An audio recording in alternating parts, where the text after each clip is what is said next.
केन्द्रापड़ा जिला आली ब्लॉक धोयांचल जुआणियाठारे ठिप्पीखोला मद दुकान को विरोध करी शताधिक पंचायत लोक आज आली ब्लॉक रे अनुष्ठित जिलापाल जनशुणाणी शिविर में अभियोग कर अभियोग अनुजाई धोयांचल मुख्य गमनागमन पथ मानपुर गोविंदपुर रास्तार जुआणियाठारे दीर्घ दिन हेब एक ठिप्पीखोला मद दुकान चली। ए मद दुकानटी जुआणिया बालिका हाईस्कल पंचायत ऑफिस आयुर्वेदिक डाक्तरखाना थिबा बेले ए मद दुकान जो अंचलवासी निजक असुरक्षित मणुंट। स्कूल छात्र छात्री माने स्कूल जीवा समय मद्यप युवक माने अश्लील इंगित करने सहित दुर्व्यवहार प्रदर्शन कर मद्यपों उत्पाद वृद्धि होइथिबारु जनसाधारण भयभीत अवस्था रही तेणु तुरंत प्रशासन पक्षर मद दुकान बंद करने निमंते दाबी उठी। देखो समस्या से गोटे बहुत बड़ समस्या कारण मुख्य रास्ता उपरे गोटे मद बार एवं सहस्र लोक डेली मद पीकी मातलामी करुँच। प्रथम कथा आटा हूँ आम 10 पंचायतर हेडक्वार्टर को रास्ता एवं जाजीपुर केन्द्रापड़ा को सेटा कनेक्टिविटी तेणुक संध्या हेले कौन सी महिला एवं स्त्री झील माने से बाटर जापार कारण जितेबले नहीं से लोक बहुत हैरान हरकत होती से आम आज कलेक्टर को जनइलु एवं चाषी मान चाष करने ना कारण एत बोतल भंगा होती गोड़ पकई पारे ना ये गोटे बड़ कथाटे। द्वितीय हूँ मुख्य रास्ता पर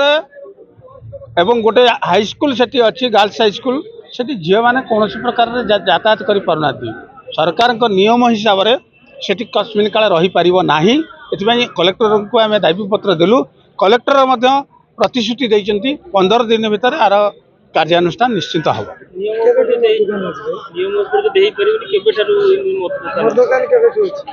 मद दुकान यहाँ बोधे 4-5 वर्ष जो मद दुकान अच्छी आज से समस्या लोक हुए तो जानी नते ये नाला कि आज जहाँ समस्या ये समस्या को केवे भी बर्दाश्त कर हम ना। ये गोटे बड़ समस्या माने मीटर दूर जुआणिया गर्ल्स हाईस्कल तेणु जो झील पिला मैंने आसुँच से भयभीत होती कमेट मारिबा मद पीकी गड़वा यही सब मुरई मैंने आसिक मो पाखे बारंबार कर जुआणिया गर्ल्स हाईस्कल प्रेसिडेंट अच्छी जुआणिया गाँव जड़े वरिष्ठ नागरिक बर्तमान से विषय में आम अभियोग करते बारटा उठे दि जाए आम ए 4-5 दिन तले गोटे कथा मुझे कलेक्टर साहेब को कही 5 दिन तले गोटे झील साइकेल जीवा बेले झील साइकेल को धरिकी टाणवा साइकेल जो टाणी सी आसिक अभियोग आम स्कूल करागला आमर जो सरपंच सुभेच्छा नायक सी बर्तमान चाहिए जे गोटे एफआईआर कर कि गोटे झील बदनामी नापी मुझे एफआईआर कर समाधान कर तेणु मु कलेक्टर साहब को अनुरोध कर बाबद तदंत कर बाहर को संपूर्ण उठे।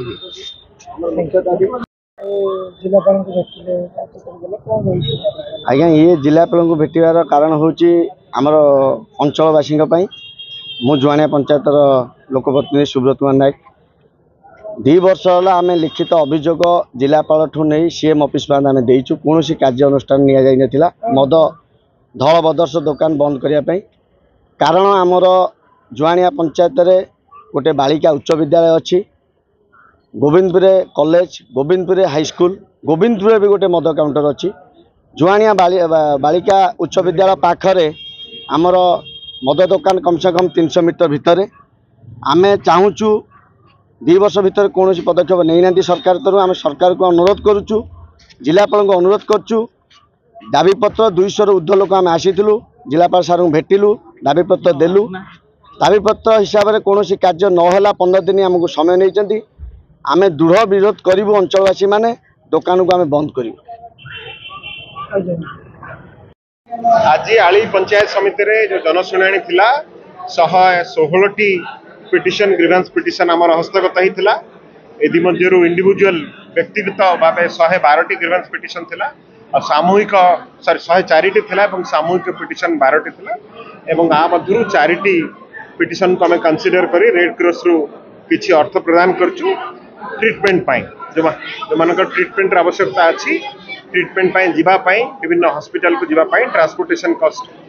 निमंते आम चैरिटी केस रे रेड क्रॉस रु किछि किछि अर्थ प्रदान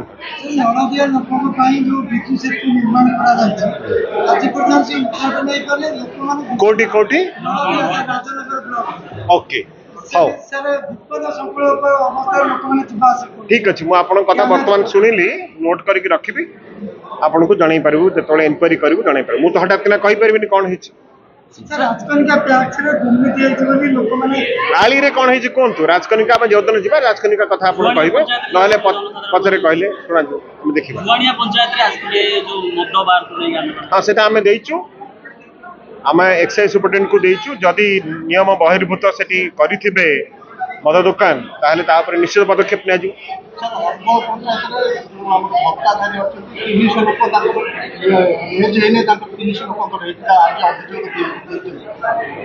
सब इनक्वारी हम जो मान एज है भत्ता दि जाए निश्चित भाव इनक्वारी हम विहित पदक्षेप नि से बाबद सरकार बहुत क्लीयर अच्छा जो मैंने एलिजिबिलिटी ना जदि भत्ता कौन कारण एलिजिबल अच्छा निश्चित भाव से इनक्वारी जहाँ डिसीजन नवा कथा निश्चित भाव thank you thank you thank you thank you केन्द्रापड़ारू नरेंद्र धड़क रिपोर्ट ज्योतिप्रभा न्यूज।